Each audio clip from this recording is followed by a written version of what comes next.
This machine is a Hyundai WIA moving column horizontal borer with a B axis and a W axis quill. These are my live training videos for this machine. You've typed in there T5 and M6, T5 M6, M6 is your tool change, T5 is the tool you want. If you type T5 on its own, it'll get T5 ready for a tool change.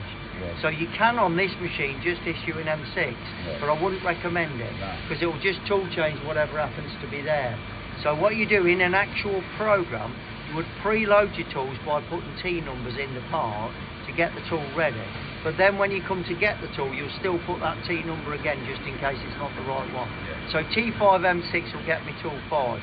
Make sure you're out a single block. It's a good idea to have your rapid overrider down just for the very start of it. Because it's going to take that spindle back at the beginning, so we don't want any surprises there. So if you now hit the cycle start, and you can see your spindles are orientating first. That's the M19 in there, sorting that out, and then it's moving back to a G30 position. You can see your Z moving positive, so you can speed it up now. You can probably go right up to 100% if you want.